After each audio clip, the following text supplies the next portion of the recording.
Thank you for being here.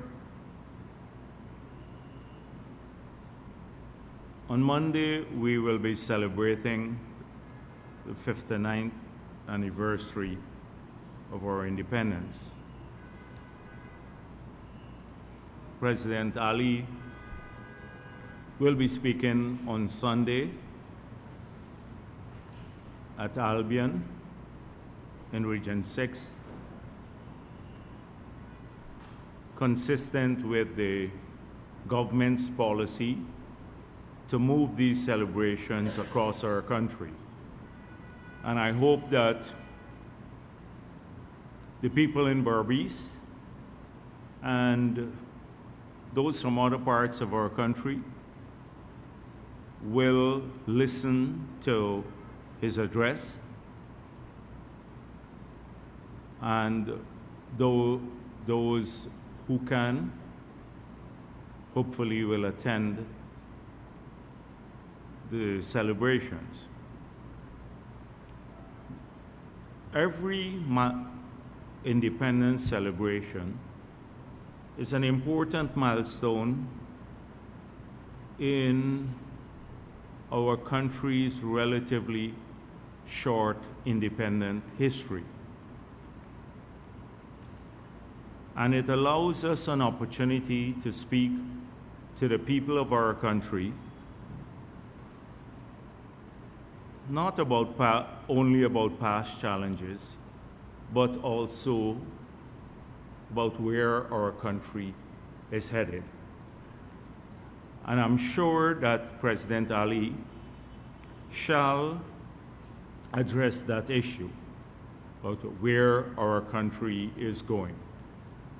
And we believe that it's important to paint that picture for the people of the country, to lay out the vision for the future, to support that vision by well laid out plans and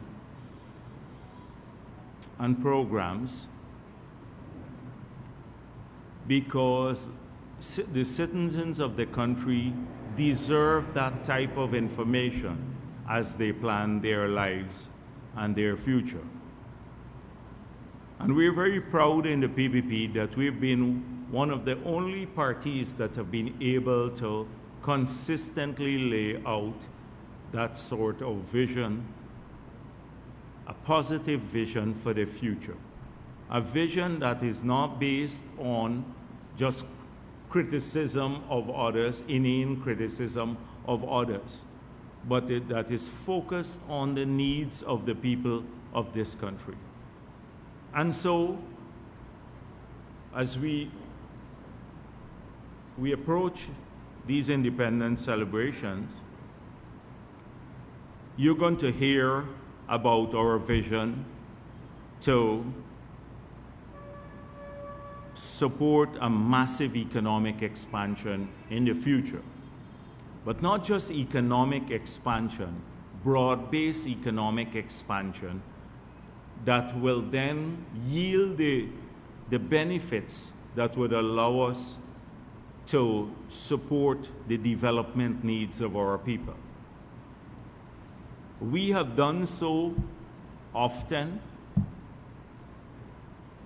and it is worth repeating that vision for economic development, because economic development provides the resources for all other developments in the country.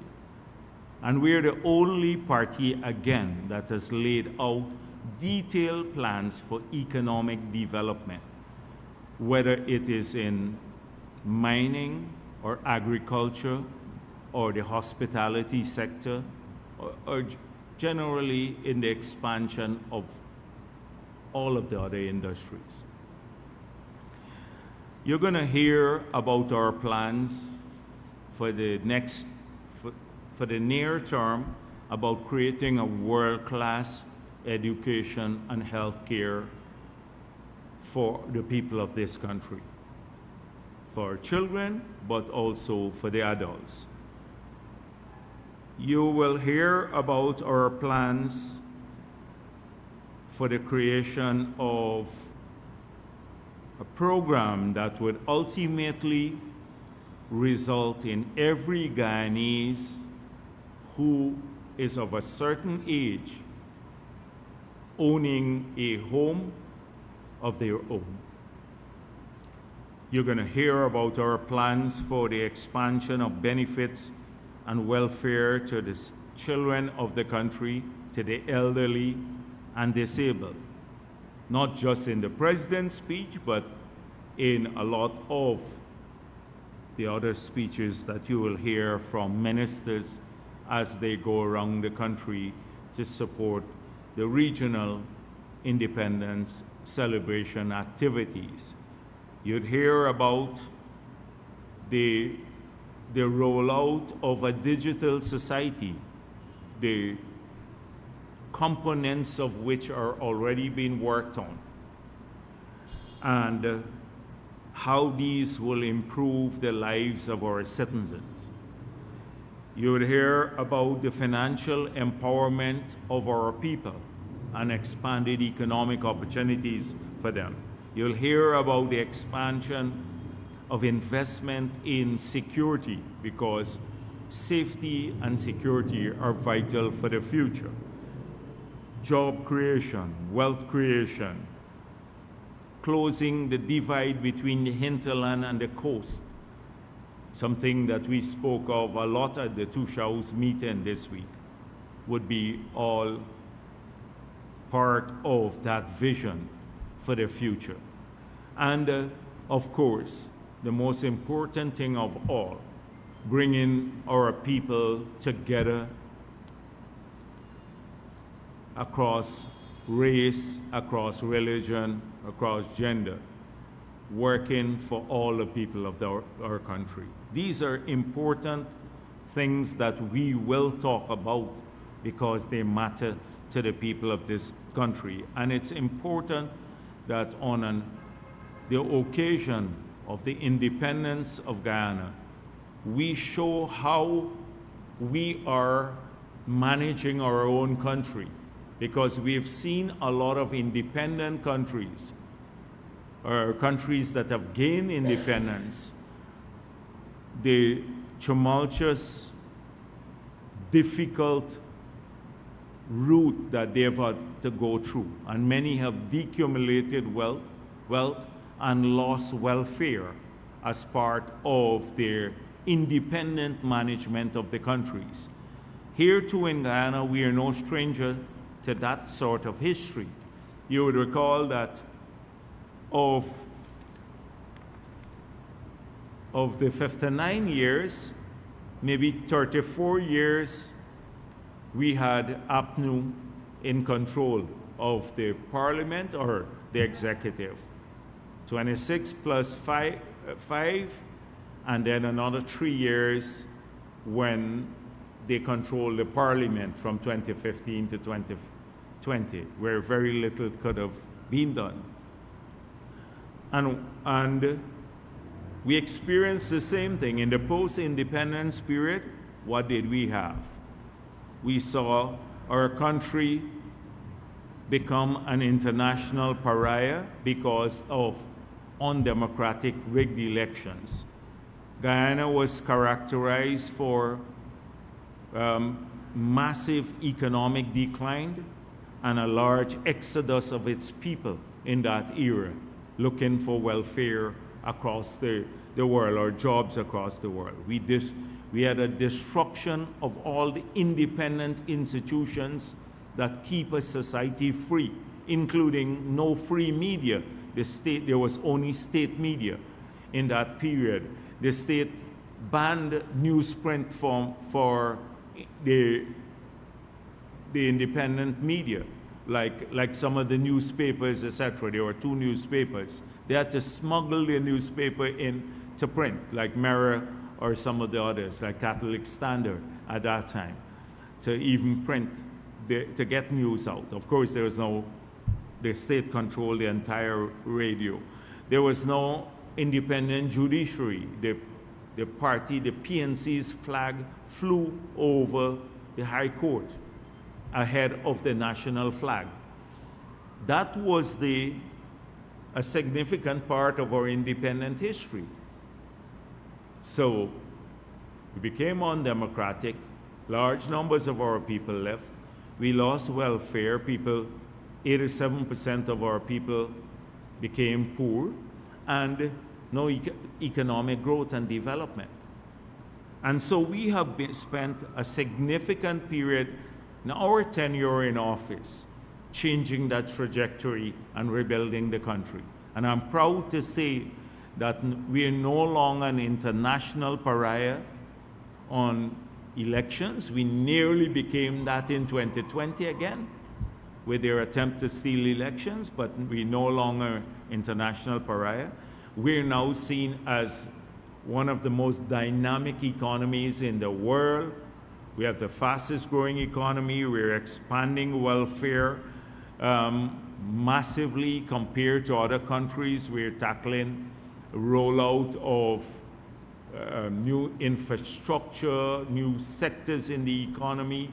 We have an abundance of jobs now for our people, unlike many countries that can't find jobs for many people. So we have come a long way from the period when we had a very different experience. And it's important that people remember that history and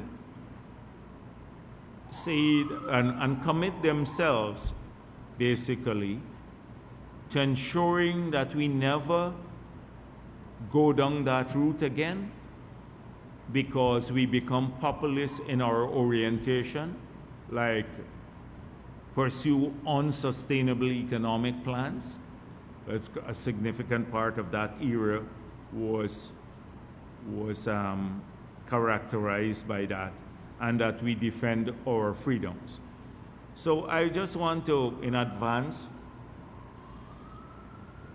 wish all of our people a happy independence anniversary, and I hope that they use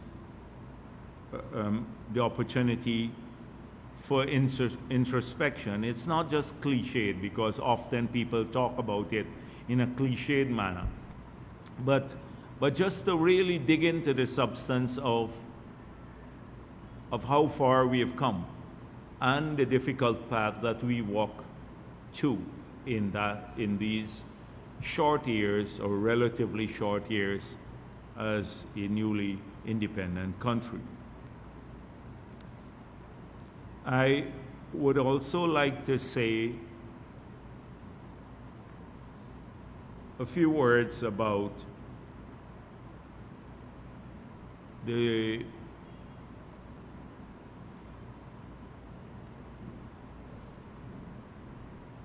Venezuela's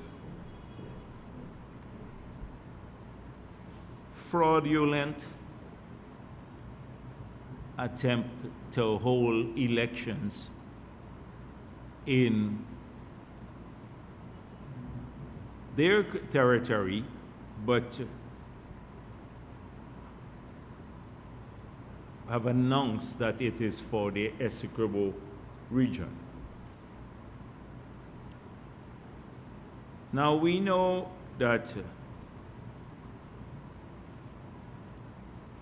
Maduro signaled that he would hold these elections after the passage of the rigged referendum in Venezuela, in which you had a low turnout, and I think they rigged the numbers as they did with the recently held elections.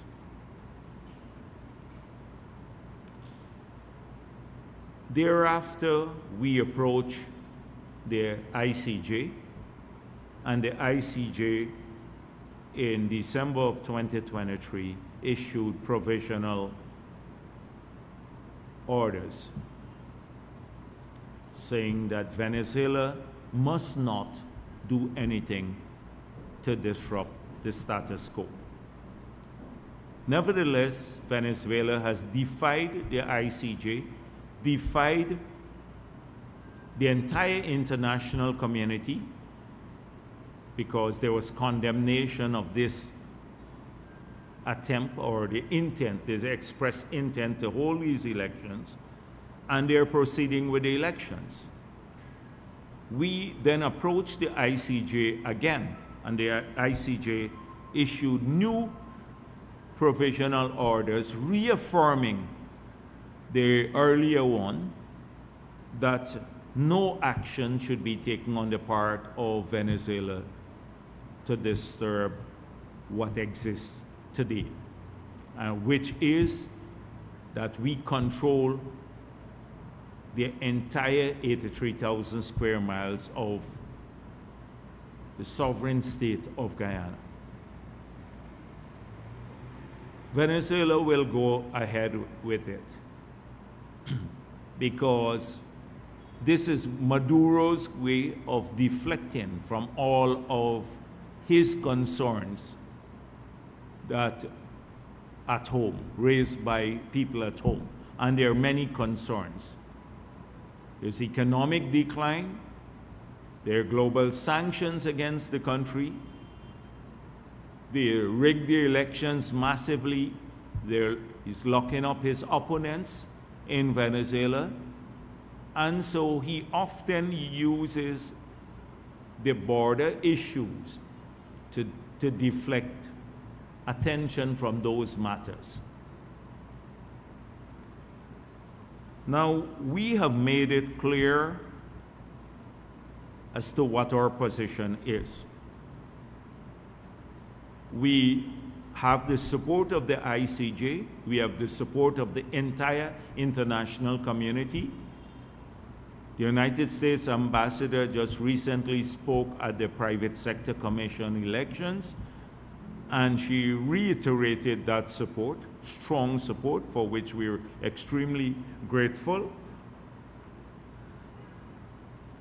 And we as a nation need to stand together against this fraudulent regime and their fraudulent elections in the Essequibo region, or that they purport to be for the Essequibo region. Now, tomorrow, the Parliament will debate a solidarity motion on this issue, and I expect that, in keeping with our tradition, that would receive the unanimous support. And we expect this to be mirrored across our country. And people, regardless of their politics or their religion or race in Guyana, have always supported the maintenance of the territorial integrity of this country. The Chief of Staff has made it clear, and I wish to endorse his decision, that should there be any attempt by any Venezuelan who is living here to purport to vote in those elections, they will be rounded up and deported immediately, sent out of our country. And if there are Guyanese who engage in that treasonous act, they too will face consequences. We made it clear, because it will be a treasonous act. And I want to urge these political commentators, from some of them from the opposition, to stop spreading Venezuelan fake news and propaganda. Some of them unconscionably over the past few days. I don't know if they think this will harm the PPP. They keep spreading the Venezuelan propaganda. Some of them have even repeated the lie that I offered Venezuela some access into the sea, which is a lie. So, again, on Saturday, President Ali will have a patriotic concert. He will be at a patriotic concert in Essequibo, and I hope that all of the people attend or tune in to the patriotic consort. This fraudulent regime in Venezuela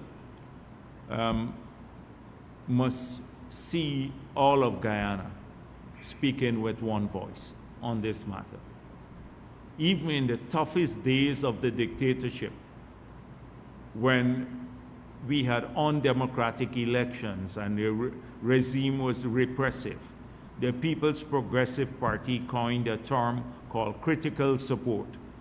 We will keep criticizing you on your policies because we did not support your economic policies and otherwise, but we will give full support on border-related matters or where it concerns the territorial integrity of our country. So I hope that we'll experience this. And all of the stupid people who are making statements, and there are some stupid people in this country, and I'll address that later, that Venezuela own parts, they own the Essequibo, if they too must face consequences. You have a few of them who are deranged, only a deranged person. If they're so, a couple of them so love Venezuela, go and live there. You don't need to live in our country.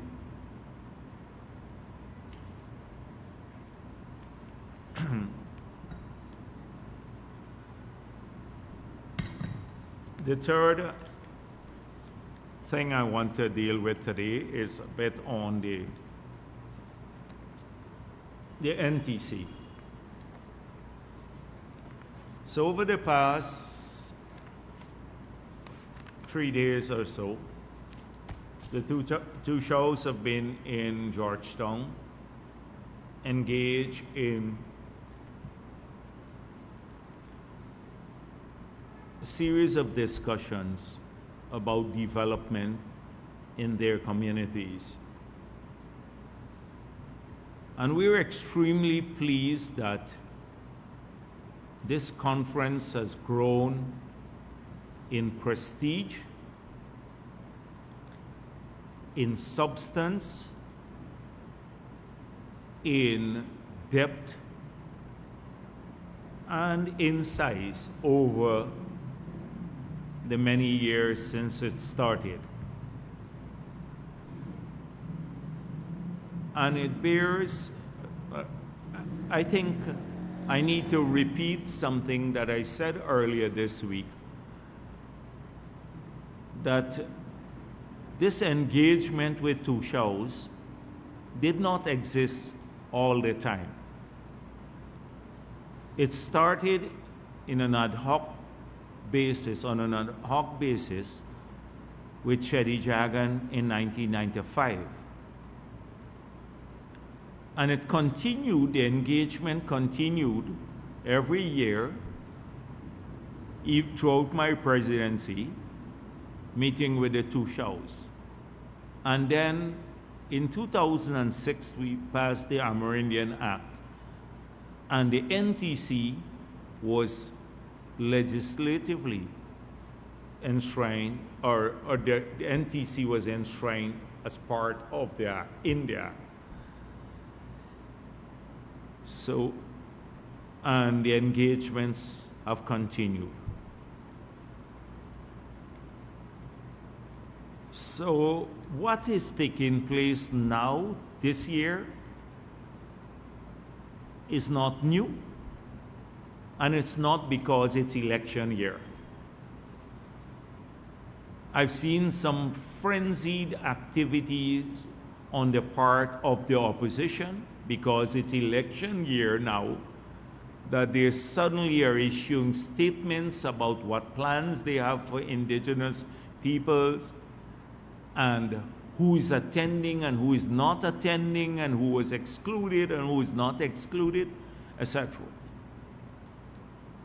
Their only interest in engaging two shows now is because it's election year.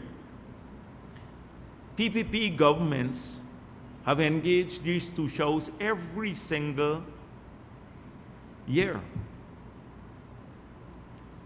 And we have addressed similar concerns from the two show in a similar manner every single year, where almost the entire cabinet spends the week there engaging Tushaus on various issues. So, for example, today, just left a meeting there earlier where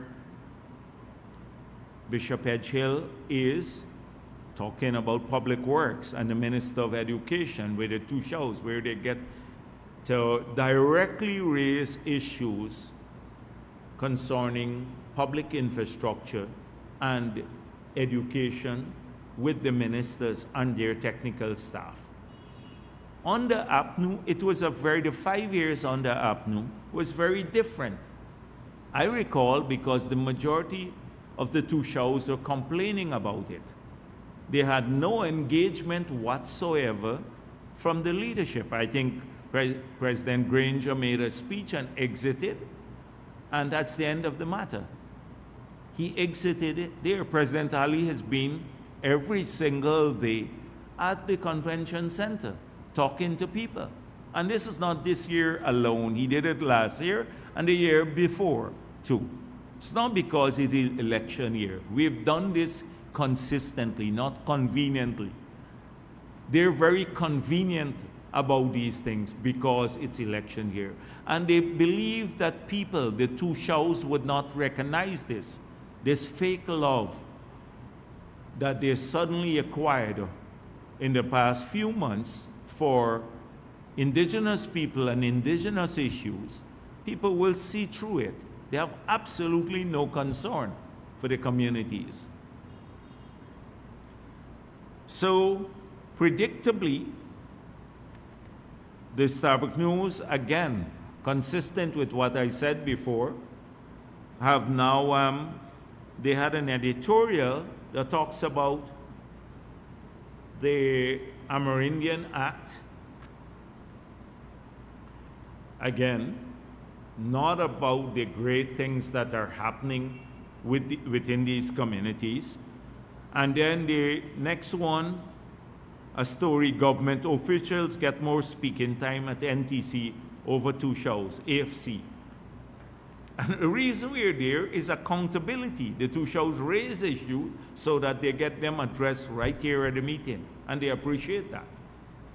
So that's their criticism. And,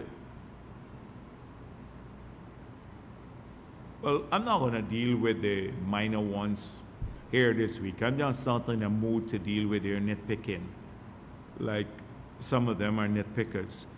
So the key issues are about accountability. Starbuck News mentioned accountability. And political parties have to be accountable to. Accountable for performance. So let us explore the accountability that we had in our 5 years term in office. And that's what I did a lot in my speech. I explored accountability for our 5 years. That's when you understand genuineness and trustworthiness. When a politician can come and say, you elected us in 2015, and by 2020, this is what we did, and this is what we promised. But they would not account for their tenure. We can easily go to the indigenous people like we've been doing along the coast in every community. When I go to Berbice, I'll say to people, you know, in Berbice now, we have about 11,000 people more through government-owned programs, either through the part-time jobs or Gaisuko or the housing program, who are employed now than were employed in 2020. And through the private sector, you have maybe another 10,000 people in Region 6 alone. So just imagine you have 20,000 people in one region who didn't have a job in the past. That's accountability. We go and say, we fix almost all the roads in every community. That's accountability for the 5 years in government. We're building out X facilities, housing programs at Palmyra, that's accountability because we're keeping our promise to expand housing. So we've done it across the country. When we are on the Essequibo Coast, we say the same thing. So too with the indigenous communities, we use this opportunity to be accountable for the 5 years because this is the 5-year term. And we didn't make excuses about COVID, etc. And then I pointed out, look at the things that have been done in the 5 years. For example, one, so this whole question of oil money, that are we flush with oil money? Because APNU goes to like they did along the coast, told people, oh, it's because of oil money that they are doing certain things. We didn't have oil money. Well, they increased the taxes by $94 billion per year. And the first year, we reduced those taxes by $40 billion, consistent with our commitment. First year. But I pointed out to the two shows the same thing that I've been pointed out to people who live along the coast, that the oil money, all the oil money in this year's budget is only 37% of the budget. That means it can only fund 37% of the expenditure. And that if you add our allocations to education, health, roads and bridges, it's more than all the oil money in the budget, leaving out everything else. To pay wages and salaries in the public sector, which is 200-odd billion and grew by 100 billion since we got into office, that's excluded. Or what we're doing in agriculture or security. Only 3 areas account for all the oil money: education, health, roads and bridges. Add the 3 and you will see they're more than all the oil money in the budget that came in. So it's not as though we're flush with oil money. That's the first point. Then I pointed out again APNU's philosophy that Amerindians must not get any oil benefit if they want more land. Now, since we got into office, we reverse their policy of stopping, by which they did, where they dismantled Amerindian land titling unit and stopped land titling. We've demarcated 15 villages so far, and 10 have received their certificates of title in the 5 years, and 5 we're working through lands and survey.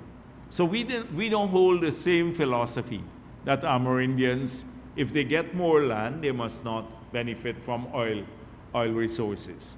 That's a big difference here. And then the third thing is that between 2015 and 2020, the APNU government spent on capital in regions 1, 7, 8, and 9, the capital budget, what is the capital budget? In which sectors? Education, health, agriculture, and administration. These are the 4 heads. So all the capital budget for these areas. If you total up all of the capital budgets for the 5 years in these 4 regions, it comes up to $5.8 billion in 5 years. The cash grant alone, the 100,000 cash grant, was 60,500 people in these 4 regions received it. They're over 18 years old. That means they got $6.5 billion on the cash grant alone, more than what they spent on capital works for education, health, agriculture, and administration in 5 years, under APNU. That's the magnitude of the difference. We spend on capital now, we spend in a single year more than what we have spent they have spent in the 5 years in some of the regions. And so let's take 4 secondary schools we're building now. The 4 secondary schools, when combined, just 4 secondary schools in the hinterland, including Quebana, Hosororo, Carasabai, etc. They're more than the capital budgets for these 5 years, for all the sectors, 4 schools alone that are being built. So that's the scale of what we are doing in these areas. Leaving out, like, roads in the communities, like the road in Mabruma settlement and going up to Hosororo or the Moruca area and other places. I'm not going to get into too much about this. So that's accountability, and it shows the magnitude. We're spending $1.5 billion on housing. We have 30,000 solar panels. And look at the experience of the solar panels. You remember when APNU came in? We have bought solar panels for these hubs, and they did not give it to the community. They kept it in Georgetown. The computers we bought for the Amerindian communities for the hubs, they kept them in Georgetown, never gave them. We've now operationalized 140 of these hubs where they have a large solar unit, 20 computers, they have high-speed internet. We have now over 600 places in the hinterland with high-speed internet.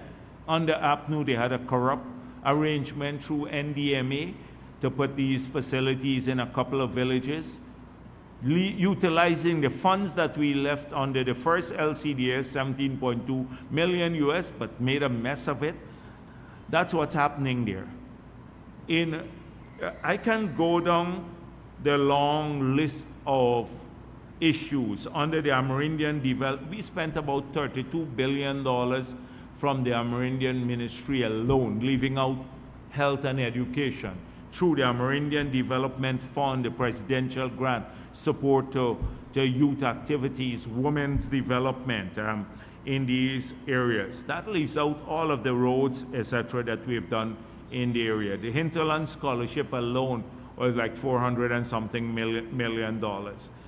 So I can talk a lot about those things. That's the accountability part. And you hear it from the two shows. The two shows, I've seen some interviews they've done. They all speak positively about it. Never would for one day the Stabrook News or the others, the AFC, etc., say they just find some negative. And I see Raghubir was there looking for negatives, but she didn't even get accredited. I don't know where she's a journalist, where she publishes. She publishes in a newspaper. Only the residents of Mars read that newspaper. They have it, and she telegraphs it to Mars. What kind of journalist is that? Yeah, anti-PPP officials hanging around for some negatives around the conference all the time. That is what they do, vulture-like activities. So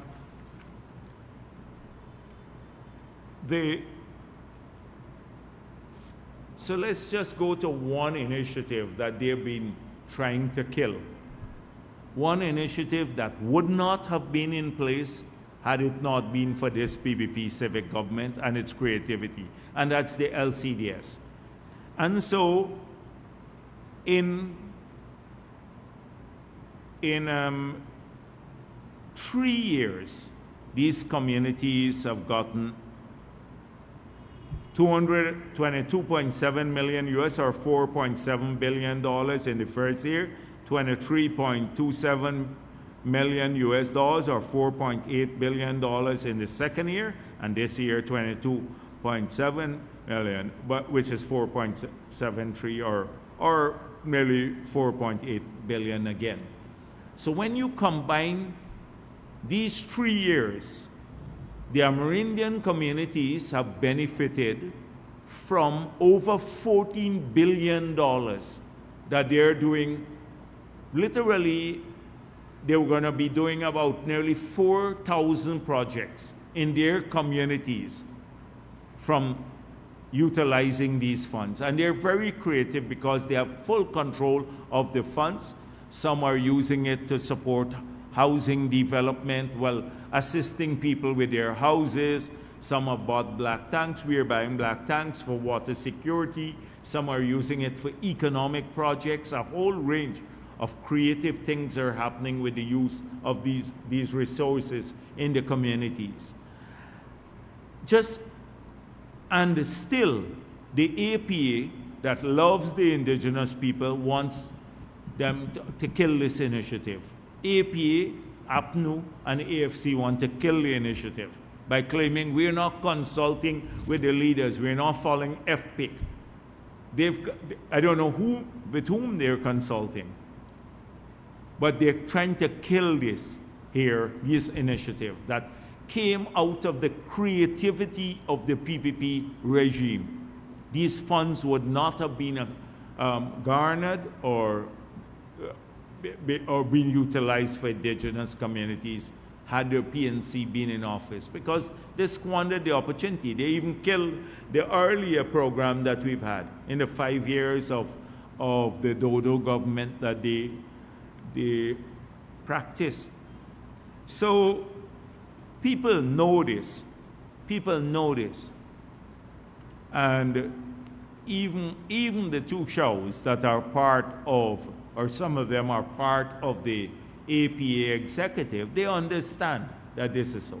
And so my argument is that we will, when I spoke, also as General Secretary of the party, we will make the case to the people of these villages. And we have a strong case to make about the 5 years of that we've been in office, and we're going to account for our tenure. We're not going to go there and say, oh, we will do something again, new promises. We have made promises, we kept these promises. And we did well even from opposition in these communities. And we expect we'll do even better now. And you just say to the 5,000 people who have a job in these communities now, who didn't have a job in 2020, through the part-time program or the CSO, you say that to them, and it's not a big job, it's a stipend. But they earn about $2 billion per year that they would have not earned otherwise if an APNU was in office. And on the economic projects, you remember they had some economic projects under the Sled Farmer Indian community. Guess how they used to do it?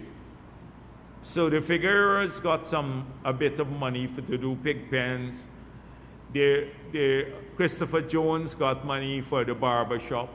Then the Tushao from Vincent Henry got $100 and something million, over $160 million to distribute to the Amerindian communities. He got it alone. That is how they did it. We didn't do that. We continue to do the SLED projects, but you have had in region 9, about 4,000 persons who benefit from the slim SLED program instead of one man, Vincent Henry, the PNC MP. So they were spending the money, but they were just spending the money on themselves. That's what they have to contend with when they go into these areas. And anyhow, let me don't think. So I saw Mosley said, indigenous people have a right to their political choice. Politicians must not dictate, says NTC chair Mosley.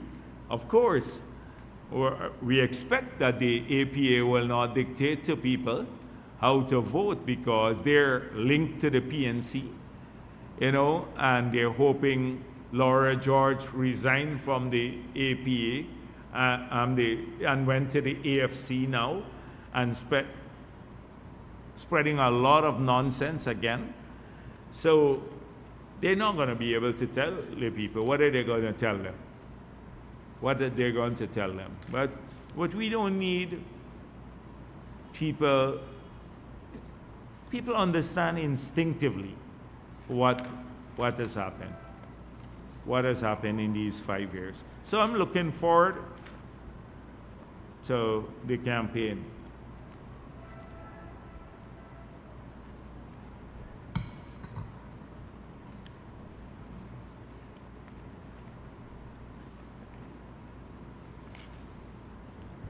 I'm going to deal with a few things. So,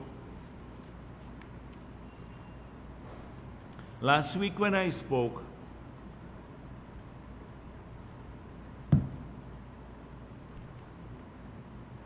I said some of our people are stupid if they believe Odessa Primus's story that has been peddled or been peddled by some. That she woke up early one morning, packed her bags, booked a plane ticket, flew to New York and said to the immigration, I don't want to enter your country. I've come up here to cancel my visa. Please cancel it so I can go back on the next flight home, which is what they were saying at that time, and that it had nothing to do with her links with the Mohammeds. So I said, some people, Guyanese, have to be stupid to believe that story. So apparently they clipped the little piece out of the story and said, I said, Guyanese are stupid people. And then an editorial, that's the team Mohammed, fake news. And then an editorial in Kaichor News repeated it. And then the PNC got Annette Ferguson to write a letter to say it.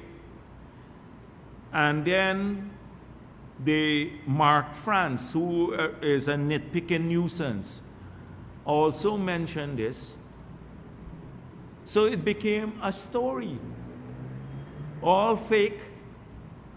So today, I didn't want to really address this, but I want to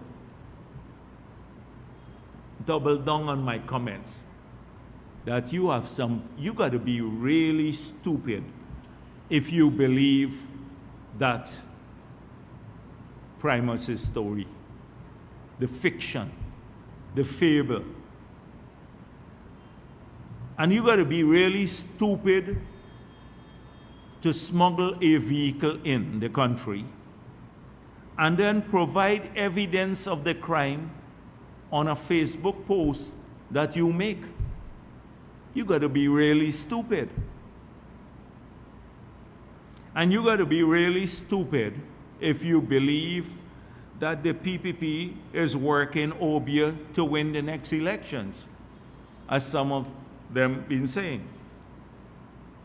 And you have to be really stupid to believe that Nigel Hughes is independent when he's on Exxon payroll.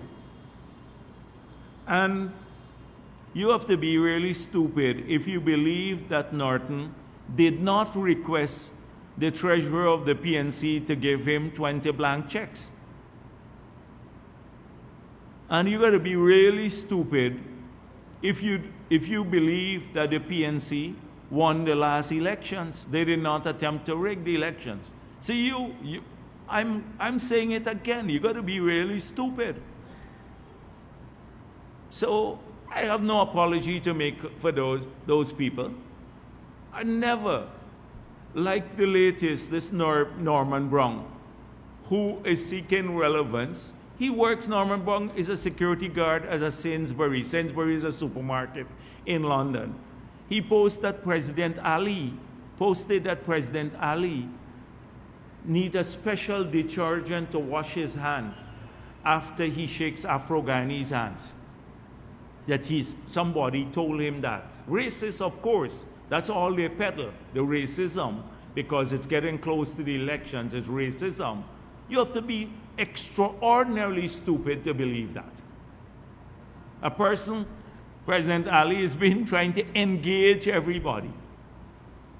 His friends are Afro-Guyanese. He's been working in every community. You have to be stupid to believe that, and you have a bunch of crazy people like that.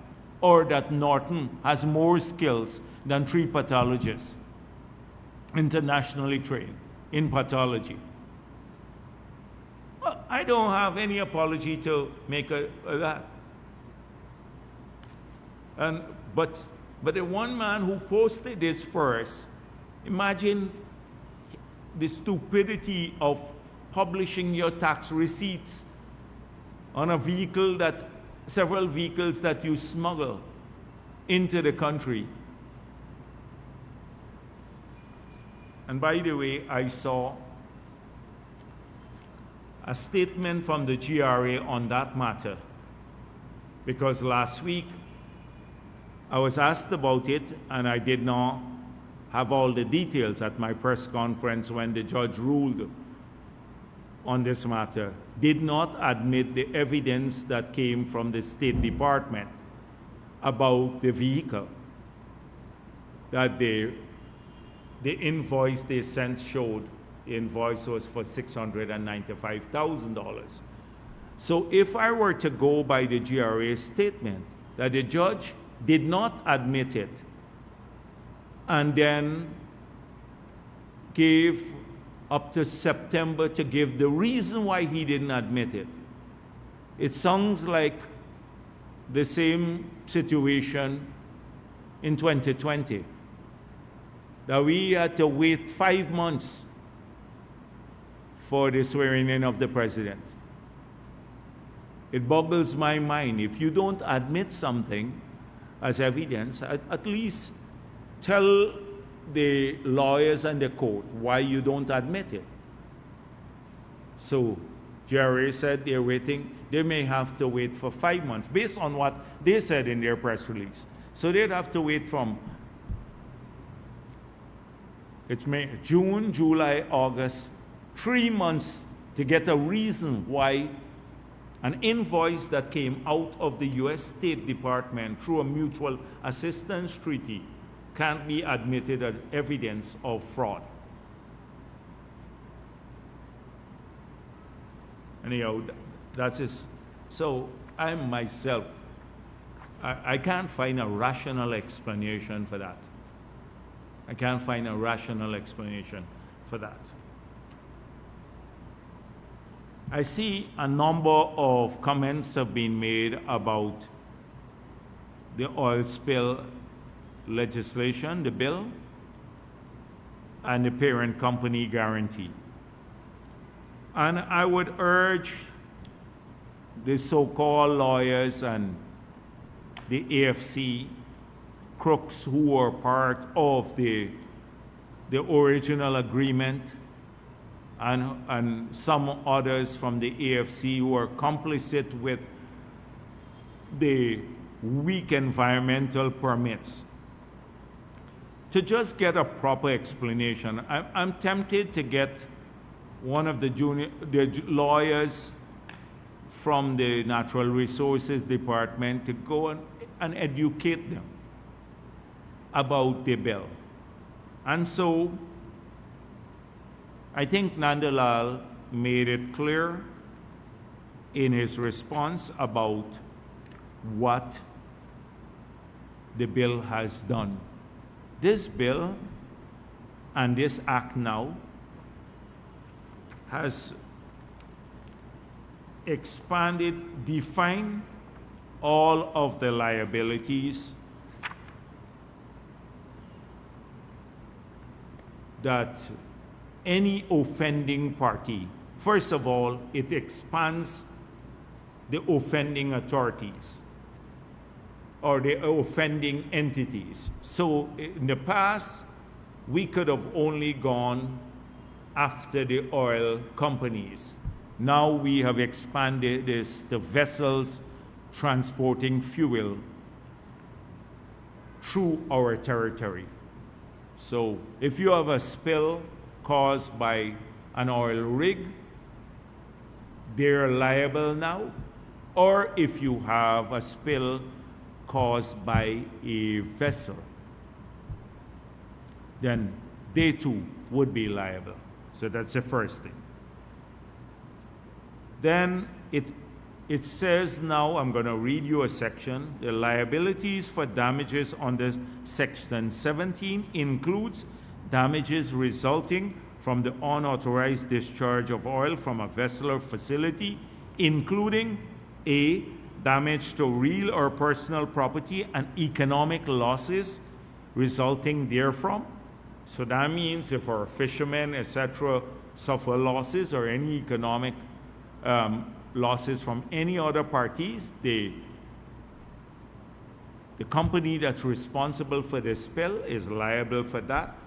Loss of taxes, royalties, rents, fees, and profit shares, loss of profits of impairment of earning capacity due to injury, destruction, or loss of real or personal property or natural resources. So that's the second part in a definition of liability.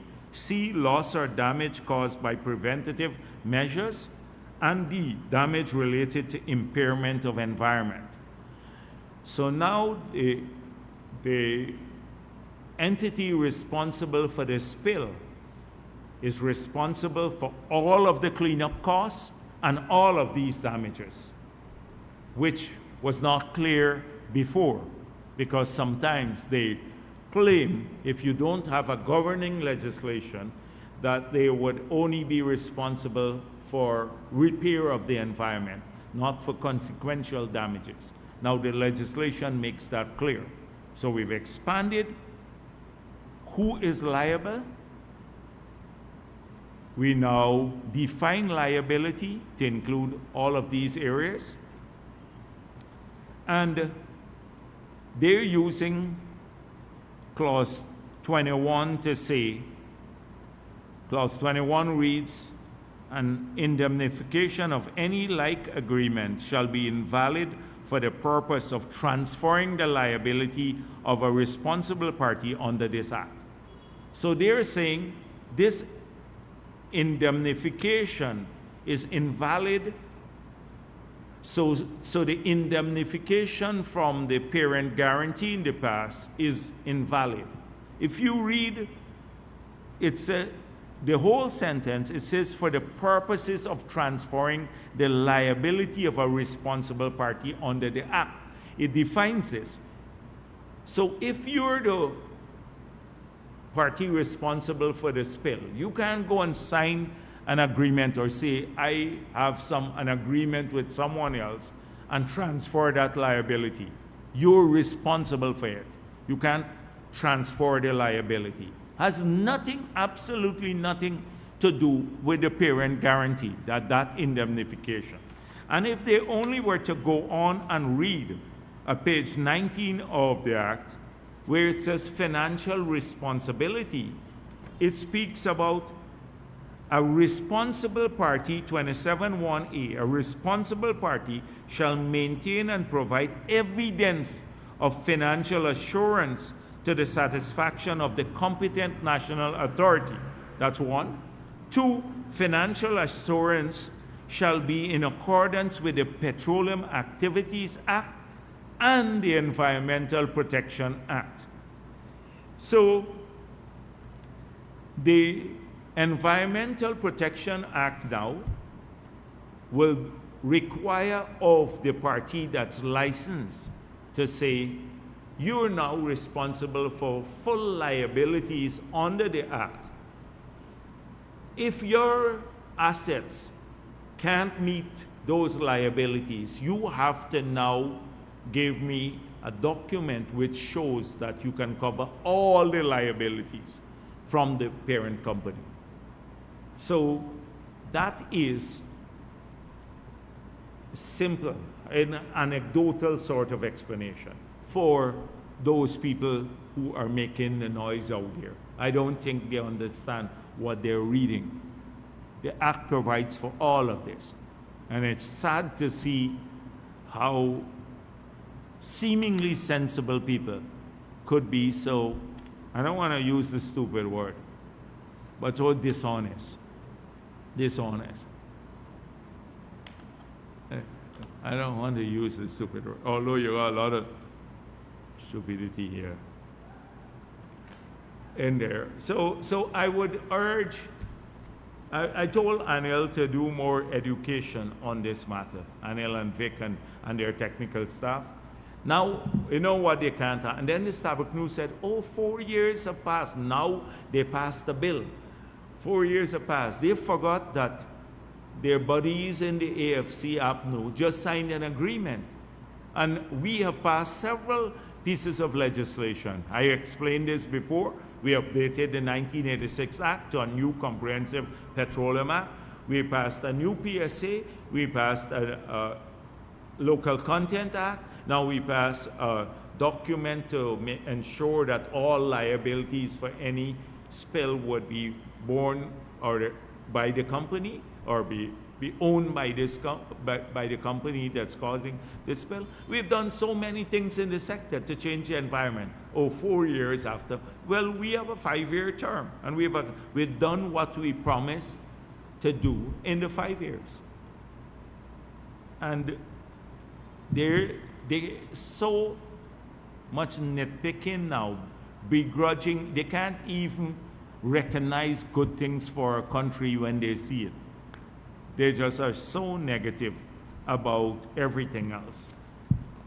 Now, I've seen some public comments about truckers. And some people are trying to capitalize on these truckers for political purposes because of election. So let me tell you a few things about what has happened for those people who don't want to recognize facts. Earlier this year, the Minister of Finance spoke in Parliament in the budget debate. And I'll quote from the newspaper article. He said, "Mr. Speaker, in the case of stone in 2020, Guyana had 6 operational quarries producing less than 740,000 tons of stone. By 2024, the number of quarries had increased to 16, propelling production to over 3.3 million tons, with an additional 3 quarries expected to commence production this year." So we have moved from 740,000 tons in 2020 to last year 3.3 million tons. And the number of quarries have moved from 6 to 16. So I called Minister Vikram Bharrat today before I came here and said, has any of these quarries been licensed to Chinese companies? And he said the answer is no, that all the licenses, the 10 additional operating quarries were given to Guyanese companies. They then contracted Chinese companies to operate the quarries, but they got the license to operate it. That's the first point. But we're producing 3.3 million tons now versus 740,000 tons in 2020. So what happened? The price of stone had gone to $18,000 per ton because of the increased demand. I just asked someone when I'm coming here, and he said, I bought now for $8,200 per ton because of the increased production, increased competition. So the prices are even lower than in 2020 for a ton of stone now. Now, I'm sure that the profit margin was huge when it was $18,000 for the truckers and also for the quarry operators. But now, because of competition and supply to the market, the profit margins have come down, both for truckers as well as the people who own the quarries, because the production cost wasn't much higher when they were selling for $18,000 per ton because there was a shortage of stone. But when the increased production started, which is what we wanted, the price came down. So who benefits? The truckers may make a less margin now, and the quarry operators. But the people of this country and the public works we're doing, they benefit from this. And it's consistent with what we said we will do. We'll expand production. That is one way of lowering cost, because people are complaining about cost of living. You remember we were concerned about the price of stone on building private buildings. You know, like if you're building your house and you now had to pay 18,000, the price came down. So that's a fallacy. That's a fallacy. The second thing is that in sand production, 2024 saw 67 permit holders across the country producing over 12 million tons. This marks a dramatic increase from 2020, when only 18 operations were active, yielding less than 700,000 tons. So we have moved from 700,000 tons of sand now to 12 million tons of sand. And 49 new permit holders in the country. And I asked him, are any of them foreigners? He said no, the permit holders. So this fallacy about Chinese taking over, but many of them are buying the stone, sand, etc., operating, you know, their trucks, etc. But the Guyanese have the permits. But look at the change in production from 700,000 to 12 million, and then from 740,000 tons of stone to 3.3 million, and that's in 2024. Now, just imagine this was not being done, and it's done because of the PPP's civic government program. None of the truckers would have had opportunities. You go back to 2020, how many trucks were bought in 2020? You ask the same people. They wouldn't have had this opportunity. So they're benefiting from increased opportunities. So let's continue. I was on the East Coast, and I asked about, we're spending $52 billion on the East Coast to put in infrastructure for about 19 to 20,000 house lots there. They have over 40 contractors, and I asked, are any of them Chinese? The answer is zero. No Chinese in the housing program on the East Coast. $52 billion with 40-something local contractors working there. We're now building a road for GPL. There are, I think, 16 lots. No Chinese contractors, $5 billion along the East Coast corridor. At Wales, we're spending $10 billion to put in housing, 5,000 house lots there. Basically, maybe 20-something, 30 contractors there. No Chinese contractors. They're all Guyanese people, and they need sand and stone and everything to do this. So where are the Chinese contractors working? On the East Bank, they won the IDB bid to expand and repave the road from the airport to about the stadium, the old road. On the Heroes Highway, they got about 4 or 5 lots, which represents, when you look at it sum-wise, less than 10% of the cost of the Heroes Highway. The other 90% went to Guyanese companies, the Heroes Highway. So on the East Coast Road, they are now building the East Coast Road. But let me tell you something. When I was in Canada, about a year ago, 2 companies came to see me, and they said, we were from Canada, we went back home, we bought trucks, we're Guyanese, and the man is not paying us. So I said, who are you working for? They said, on the East Coast Road. I said, are you working for the Chinese? They said, no. The Chinese subcontracted a local guy, and the local guy, we've supplied the stone and the sand, and he's not paying us. So they were subcontracted to a local guy. The local guy then further subcontracted to the locals and didn't pay them. I had to intervene to try to sort it out by some bullying. That is where. So where is this? But the Chinese have to move stone and all of that for their projects, the bridges and the bridge they're doing there too, and some of the other access roads. Not that many Chinese projects here. So the Linden to Soosdijk Highway is being paved by a Guyanese consortium with a Trinidadian group. A Guyanese and Trinidadian group. That's the big project from Soosdijk Junction to Linden. It's a fallacy. It's a fallacy of fiction. But All of this demand is coming because of the PVP Civic. That's why people can own trucks, get a credit, a line of credit to own a truck now, and to get work in the country too. So you have thousands of Guyanese truckers now, including people who own their own trucks, who are working now in all of these programs. So people should not be misled politically. Of course, that's why we sent Edgehill to meet the people, because they are our people and we have to find a way of assisting them. But I want to urge them not to be misled by these politicians, because if it was happening, you go back into Malays again. All the trucks used to be parked, everything used to be parked up.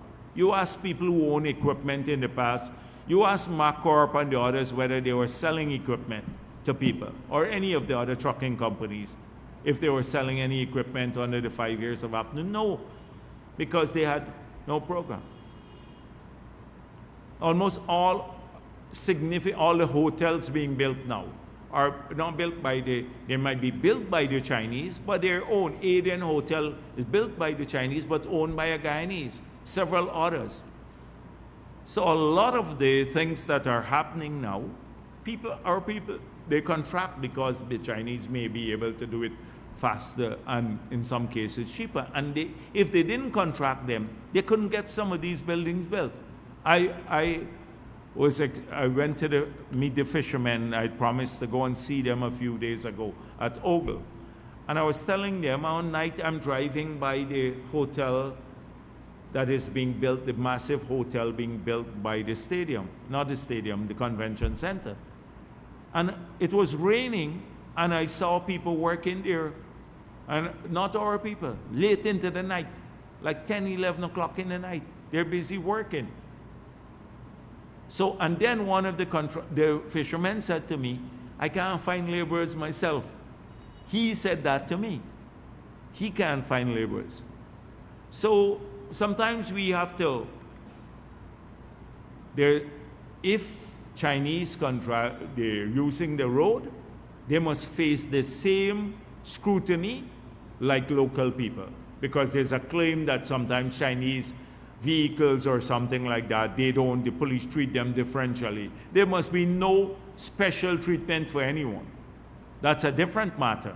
They should enforce the law even-handedly. That's a different matter. Like I said with the supermarkets and stuff like that, that they have to comply with the law too, because sometimes the locals complain that the Chinese bypass all the regulatory process. They're selling everything under the sun in one of their shops, and they don't have the requisite permit.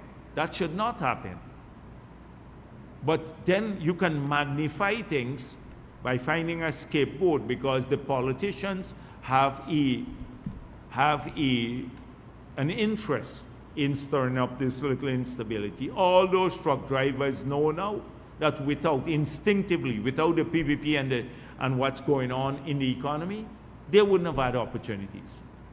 So I just wanted to address that issue and tell them not to be misled. Of course, we'll continue meeting with them, because Minister Edgehill met with them, and we'll try to ensure that our people get work wherever, because in the next term, a massive expansion again for all of these areas. We'll need everything else. There's a good editorial in the Starbuck News, Fighting the Fakes. First of all,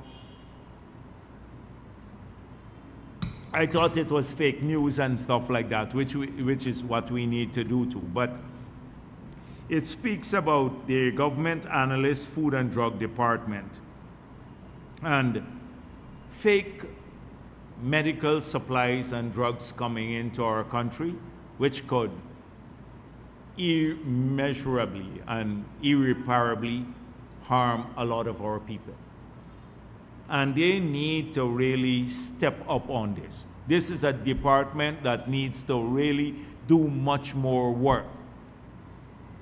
They need to do much more work and to enforce the laws. I've had personal experience of this, and not just in these areas, medical supplies, but also on food. We have food near expiration date that comes into this country people changing the expiration date. I've had personal experience with this, with a lot of the beverages that they come in, they buy them, some suppliers buy them near expiration date, so they get it cheap. They dump it on our people here, and then some of them illegally, criminally change the expiration date. They need to take strong enforcement action. I think I support this editorial strongly, that we need to do much more work in this regard, because you have a lot of, you can't say crooks now, they would say I call all Guyanese crooks, but you have some crooks among the people too, yeah, who will do this. So I'm going to end there. I just don't, yeah, thank you.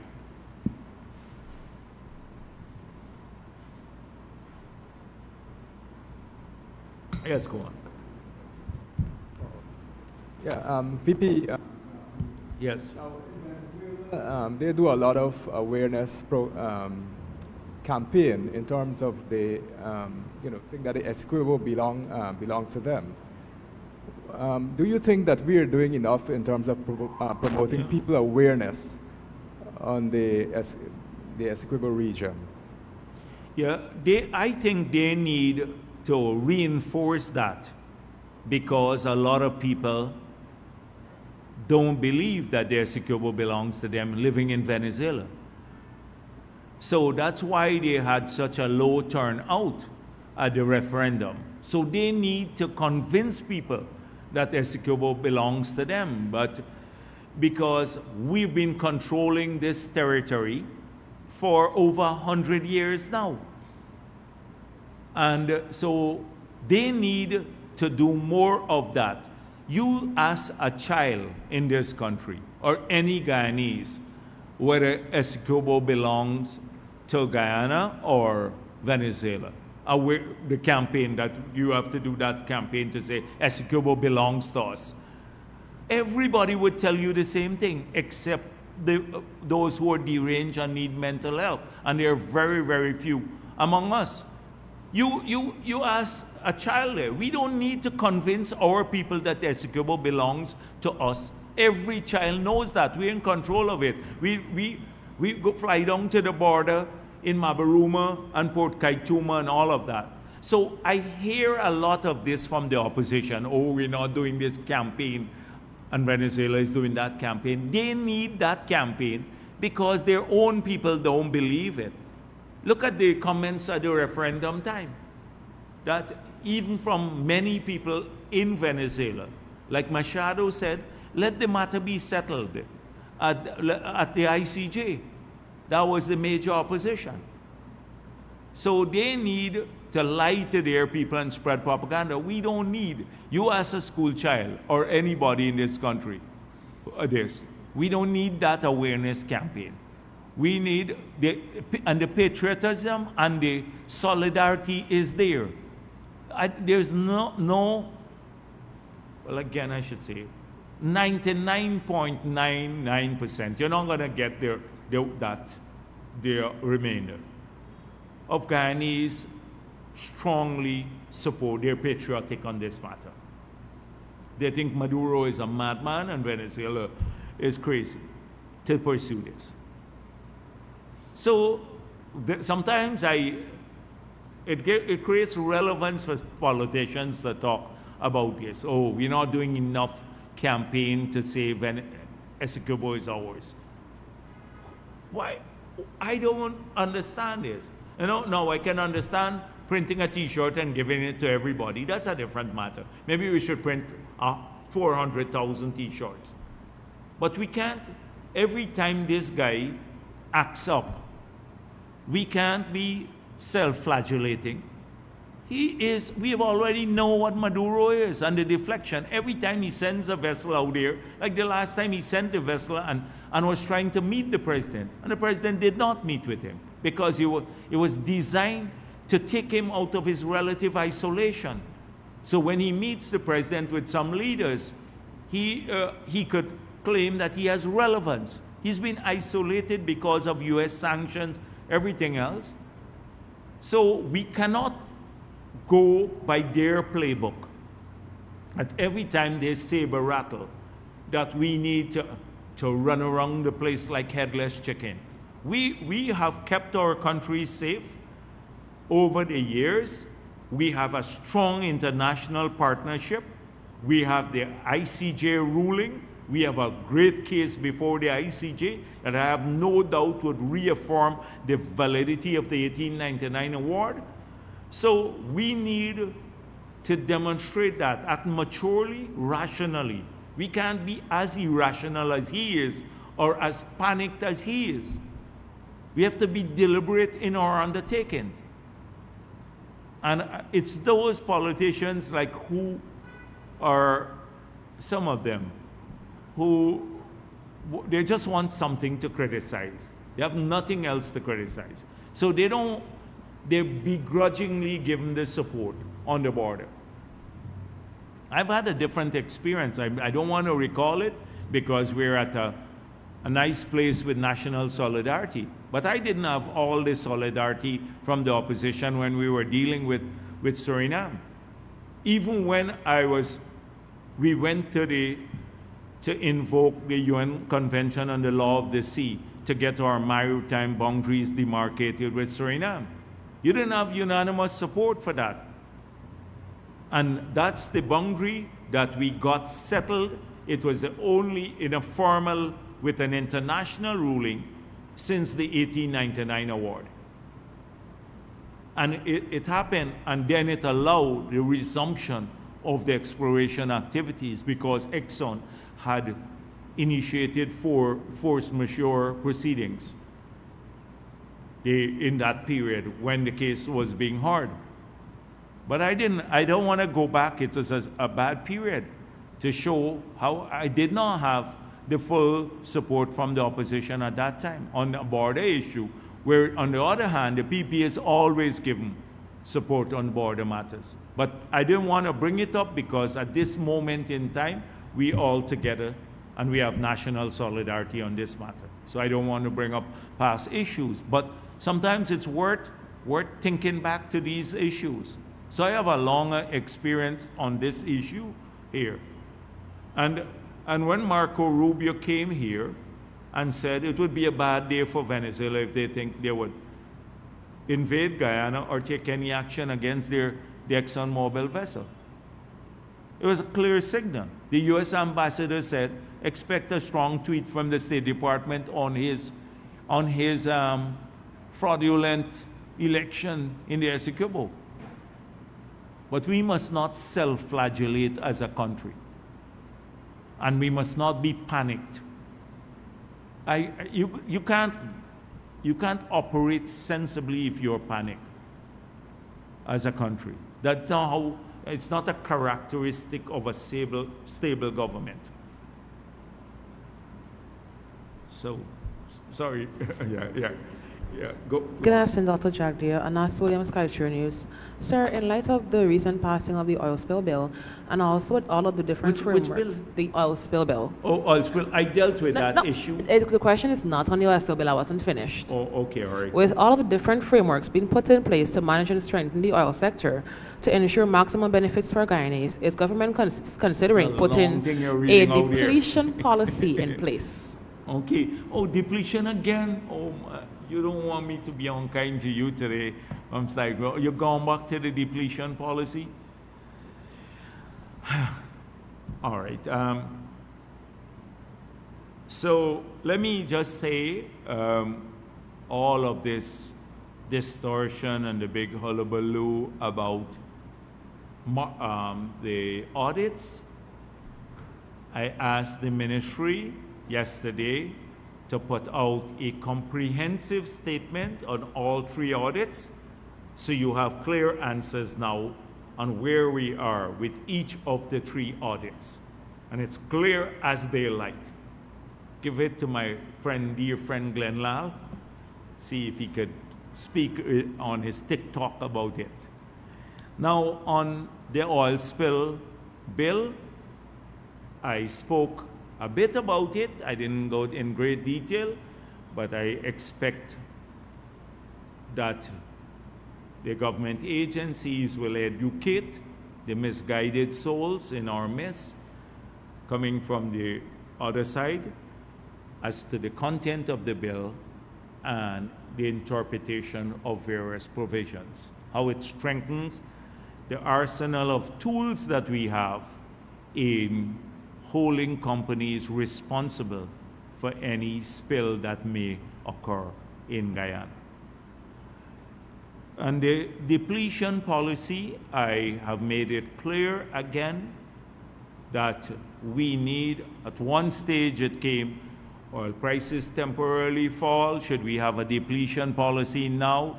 And says, you don't determine policies of a long-term nature on the basis of daily occurrences in an oil and gas market, which is known for its volatility.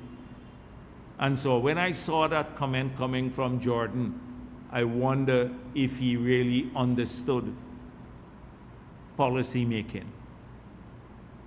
So next week it goes up again. The oil prices go to $80, $90, we change our depletion policy again.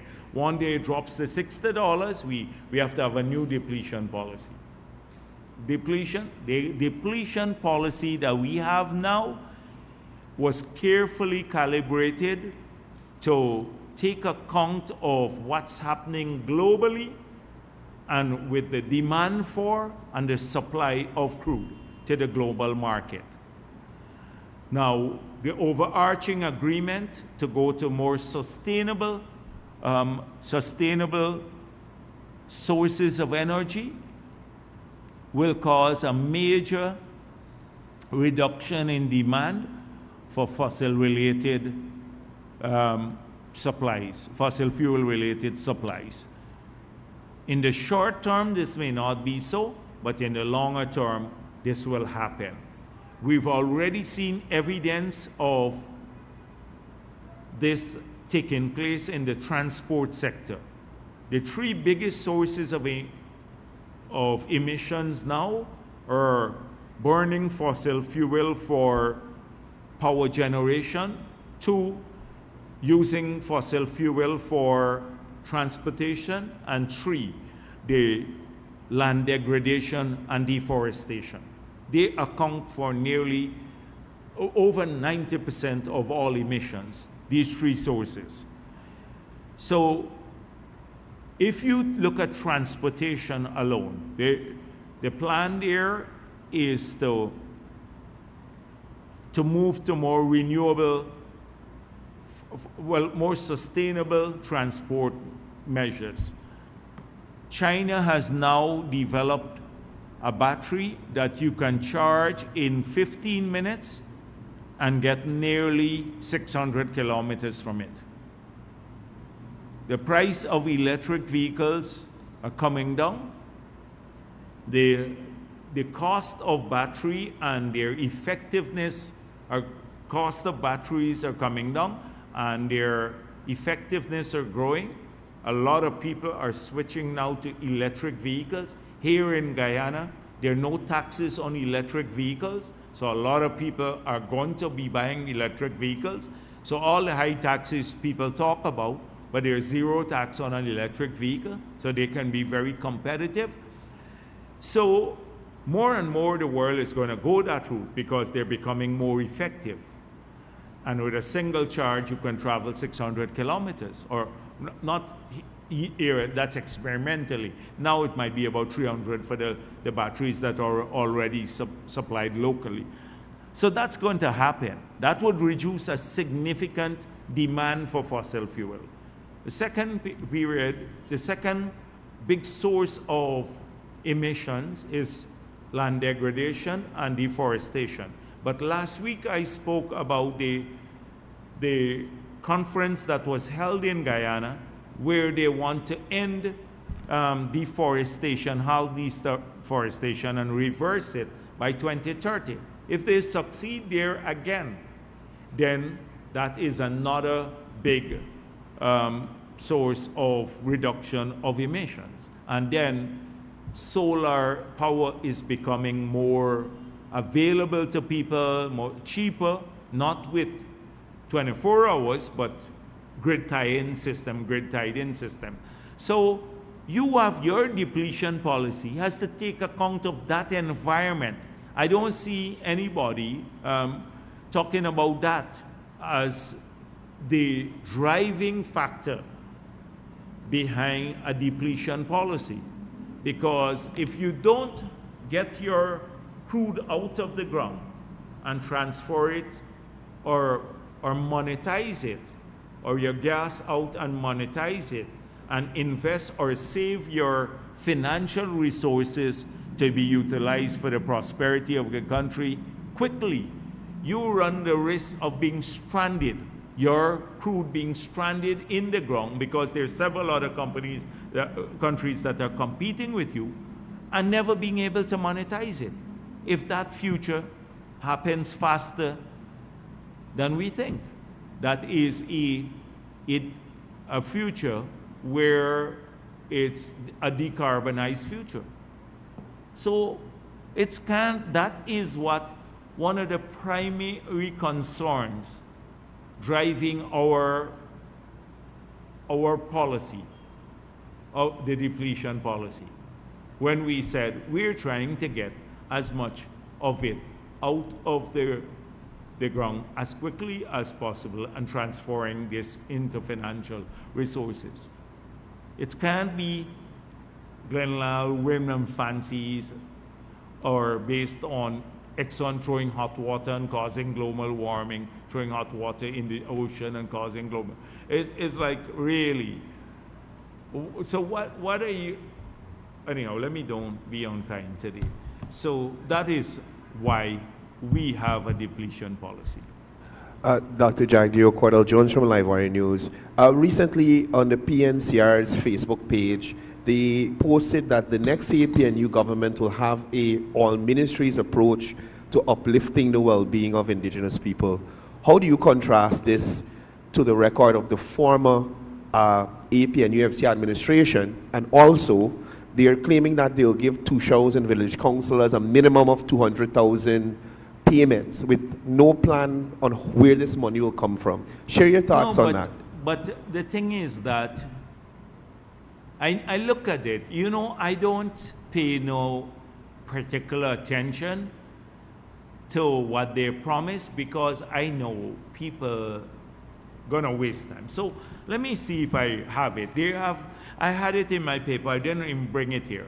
So someone could bring it for me. Tell one of the guys to bring this stuff. Almost every measure that they promise, nothing is about development. So they talk about, we'd increase land titling, but we have to pay account. We have to look at competing demands, and we're one Guyana. So that means you're not going to get more land at all. Even in their policy pronouncement, they already made it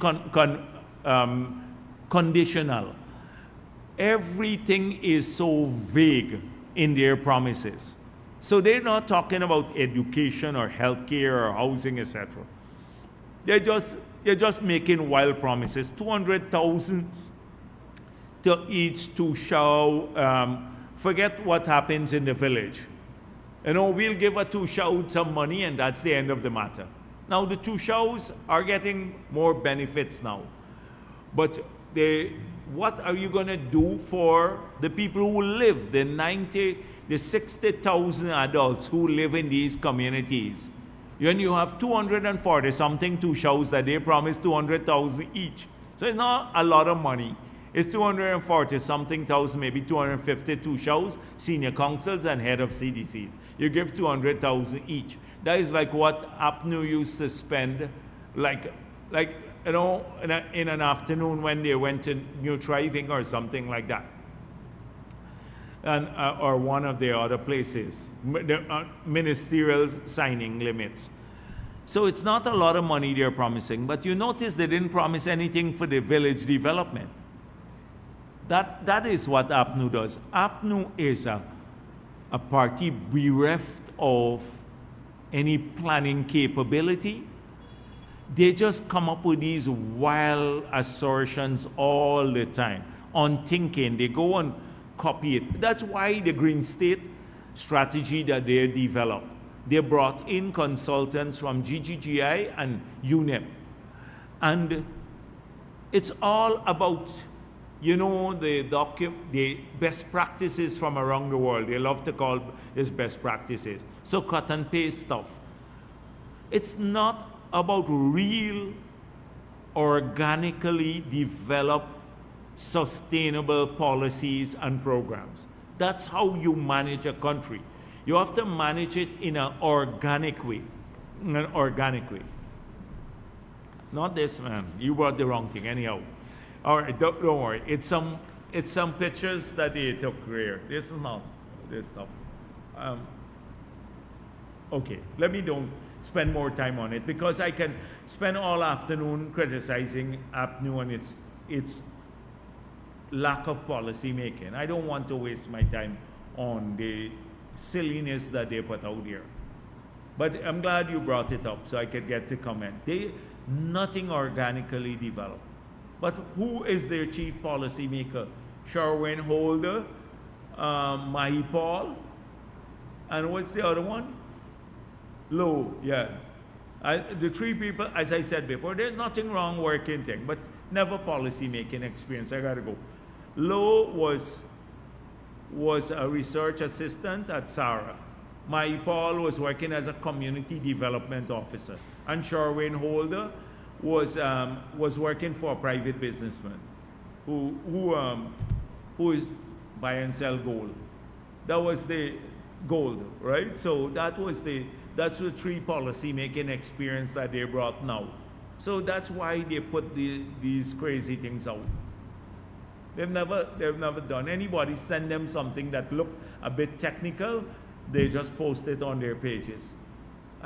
They brought a serious party down to the dogs, really. This used to be the PNC. It was known in the past for an intellectual tradition, even if you didn't agree with them. Now we're Norton.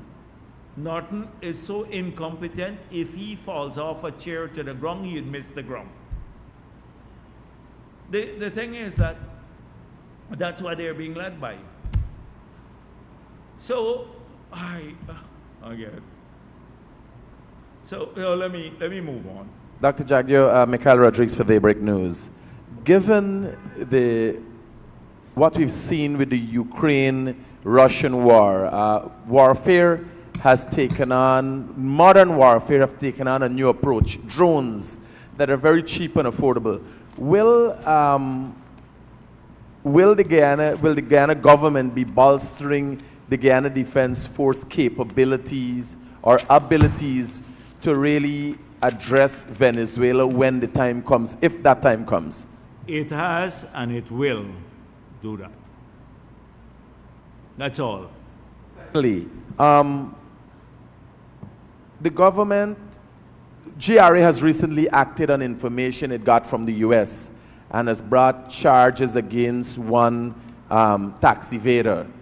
No name needed. But what is the government doing? Has the government received any information that would afford the opportunity to recover on the 10,000 ounces of gold that Guyana taxpayers has lost revenue on? So, accountability for all tax evasion, criminal activities, and false declarations is not a single day's activity. Anyone who is engaged in these practices, no matter how special you feel you are, will have to face the consequences. So, one thing we will not do as politicians, we will not be premature in pushing the technical agencies, the investigative agencies, to prematurely bring cases. I believe they have acted so far very professionally, and they will continue to collaborate with the US government in ensuring that when the cases are brought, that they're substantiated fully by the evidence. Like in this case, where the vehicle was declared for $75,000, the GRA now has information through the banks that nearly $700,000 were remitted to the company. The US Treasury Department has now supplied the information that the tax invoice was $695,000 US, and they're still doing some investigations that could lead to more substantive charges being laid than the ones that you see before the magistrate's court now.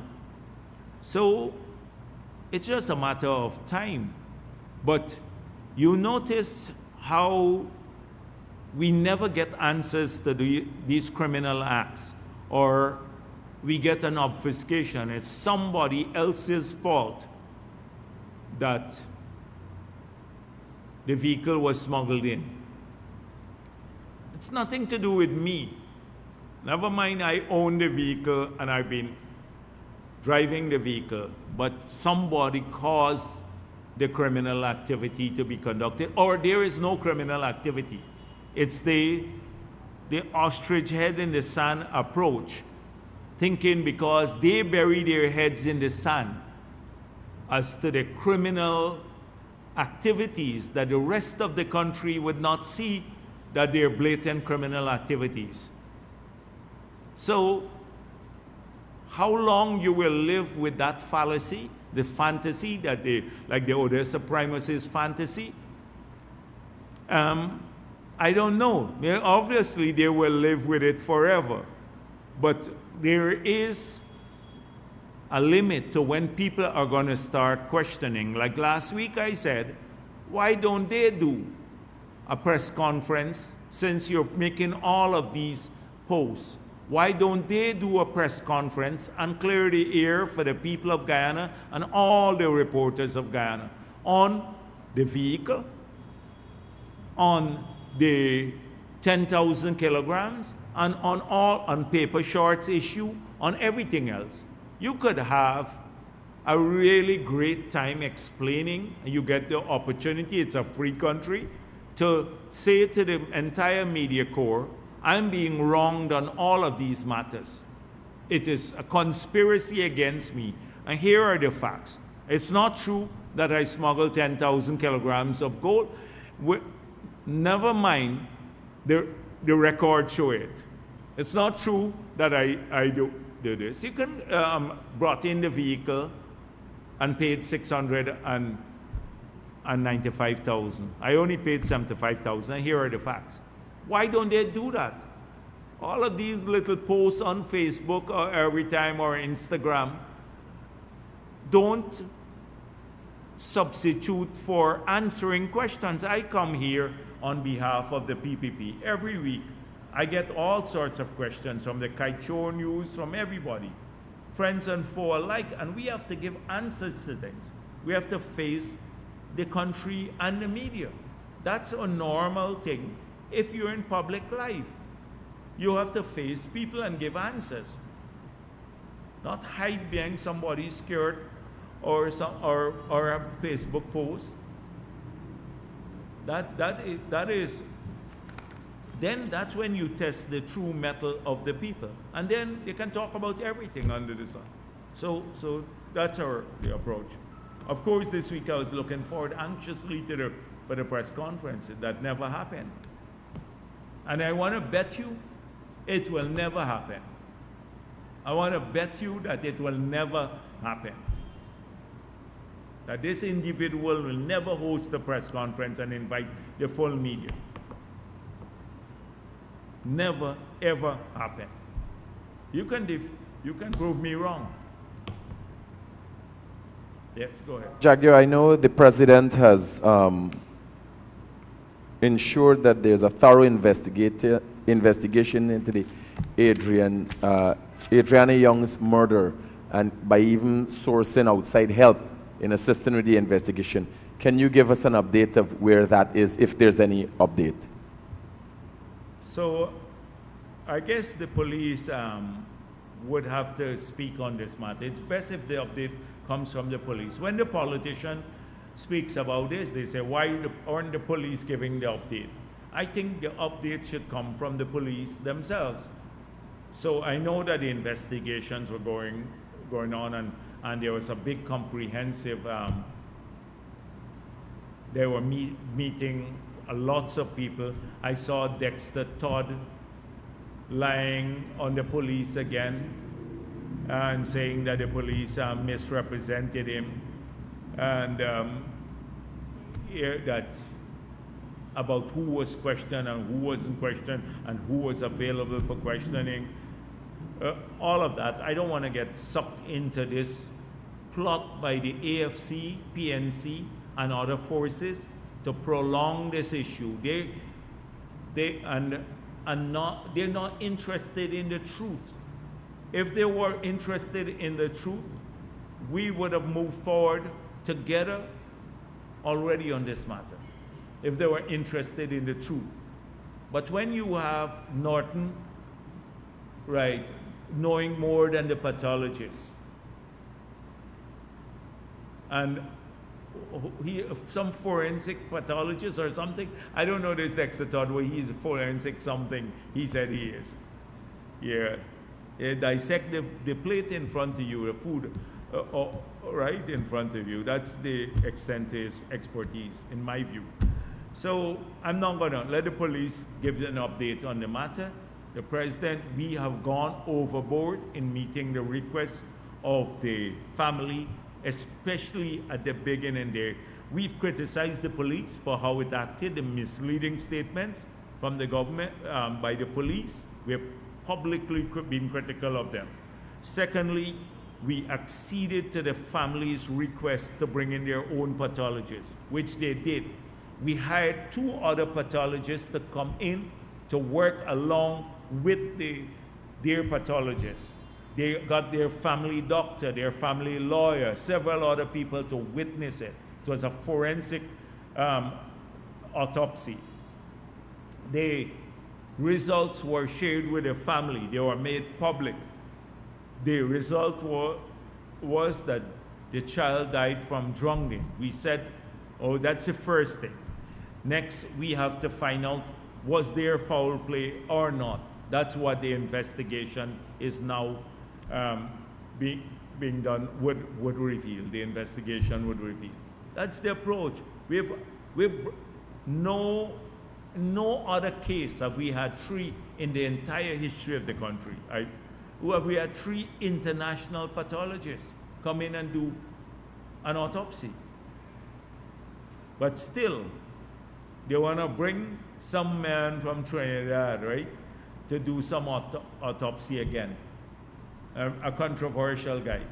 They're looking for a different result. Norton said he knows it's another result.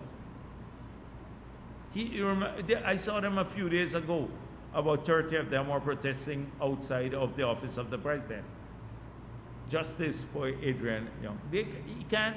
If he had said, come, let's protest about the PNC, something else, he wouldn't have even had 2 persons maybe. So they're just capitalizing on this child who is lying there lifelessly, and they just wouldn't give her peace. They would not give her peace. It's callous. It's very callous. I just can't think about it. How these people, for their own political purposes, they just lifelessly lying there and not getting to, rest. Dr. Jagdeo, everybody has been very uneasy about election, which is set to, on average, by year's end. When will the PPP be breaking for the election campaign, like basically starting the race?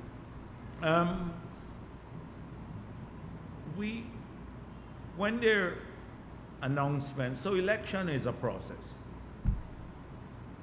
So it starts off with the proclamation by the president of election date. And then he has to subsequently dissolve parliament. Then you would have to submit your list and all of that. So lots of those things are more routine things. The campaigning is one thing. There is a technical aspect to it. And so we are overall ready in the PPP. We are ready to hit the campaign trail at any time that the announcement is made. We're ready to hit the campaign trail because it's not about what happened yesterday. It's about accounting for 5 years of your tenure in government. And we believe that any reasonable person, independent, pro-PPP or pro-APNU, when comparing track records, they will see that our party's performance has vastly been superior to that of APNU. And that this policy of polarizing the country will not work. And that's one thing we have to be careful about. It starts with these lunatics like Norman Brown, etc. I don't know. He has these people every day, that's their life now. They live abroad, some of them, and all day they post the most divisive things, and it's their life. Because I think many of them, like people like Norman Brown, they're failures in life. You leave Guyana, you're working in the coal for another people. He used to criticize white people a lot. Now you're working in the UK, right? Down there, you're a security guard at a supermarket. Your life is a failure. They begrudge the progress when they see people owning their own homes here and owning their own vehicles. Everybody now busy getting a job, exciting. And I think they will long to be back home, but they can't come back. But they can come back. Please come back if you wish. Of course, they're Guyanese. But they're ashamed, like people like him. They begrudge people. Every time they see a man own a house, a young professional, they're going to cuss them out. Oh, they're PPP. Any Afro-Guyanese say, I'm supporting the PP because of progress, they cuss them out too. They hate themselves. They hate themselves. People like Brown. And that's why he would invent some vile thing like Irfan Ali washing his hand with a special detergent after shaking Afro-Guyanese hands. How could you, only a sick, warped mind would even spread a rumor like that? You have to be really sick, in need of mental help. I guess when at 2 in the morning, when the cold is biting him and he's doing his guard duty outside the supermarket, that's what he comes up with. This is the sort of people that we're dealing with. And they're going to get worse as we get closer to the elections on the racism. They're trying to divide our people again. It worked well for APNU in the past. They tried with the Adriana Young matter, didn't give them all the benefits that they're hoping to get out of it. They're still trying. Now it's this on about Irfan Ali. Then, we were also doing rituals to win the elections, sacrificing people. It's so ridiculous. And as I said before, you have stupid people who believe that. Those are things. So that's it. Thank you very much.